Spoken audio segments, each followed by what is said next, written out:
Bahagian air yang kedua adalah air yang suci lagi menyucikan. Dia suci pada diri dia, dia boleh menyucikan perkara lain, akan tetapi makruh penggunaannya. Makruh penggunaan untuk siapa? Pada badan orang yang ditakut atasnya penyakit sopak, atau air tambahnya, atau berkekalan tetapnya, dan iaitu air yang dipanaskan dia oleh matahari pada negeri yang panas.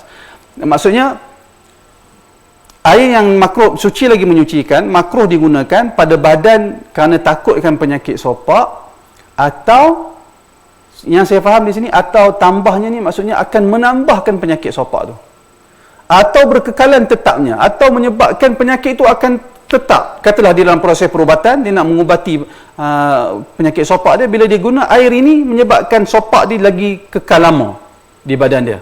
Apa air yang kedua ni yang dia suci lagi menyucikan tapi makruh digunakan?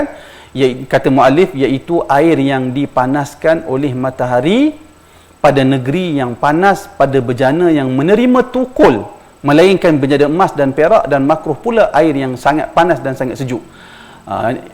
Ni air ni, iaitulah air saya sebut di sini, bahagian air yang kedua ini dinamakan air musyammas. Air musyammas dalam masyarakat kita. Cuma dalam perbincangan air musyammas ni, saya harapkan para ustaz semua beri perhatian. Tak kira sama ada tuan-tuan nak pegang dengan pandangan mazhab Syafi'i berkaitan dengan air musyammas, ataupun tuan-tuan tak nak pegang dengan pandangan yang tentang air musyammas ini, tuan-tuan kena faham betul-betul apa maksud air musyammas di sisi ulama mazhab Syafi'i.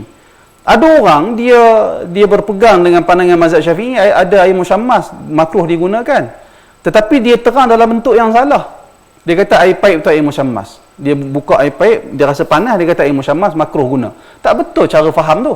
Ini mengecewakanlah kalau ustaz yang pegang mazhab Syafi'i dia pun sendiri tak faham apa perkataan para ulama Syafi'i yang memaksudkan kepada air musyammas.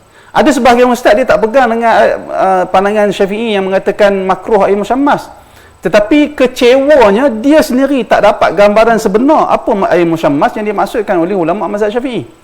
Kedua-duanya amat memalang, amat mengecewakan. Lalu kalau dia terang kepada orang yang tak tahu tak apa, tapi bila dia terang kepada orang yang tahu, orang tu akan gelak, hanya menampakkan dia hanya membuka kejahilan dia. Jadi kena faham betul-betul tentang air musyammas. Sama ada kita nak pegang dengan air musyammas ataupun tidak, kena faham terlebih dahulu. Kita kena dapat gambaran asal apa yang dimaksudkan, gambaran sebenar apa yang dimaksudkan oleh fuqaha dengan air musyammas. Tengok kata dia di sini, iaitu air yang dipanaskan dia oleh matahari. Dia kena ada syarat. Apa syarat dia? Pada negeri yang panas. Pada negeri yang tersangat panas. Di Malaysia ni saya ingat sangat panas ke negara kita? Saya ingat.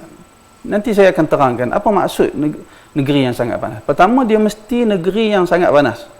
Kedua, dia berada pada bejana, Syekh Daud Fatani sebut, pertama negeri yang panas. Kedua, dia berada pada bejana yang menerima tukul.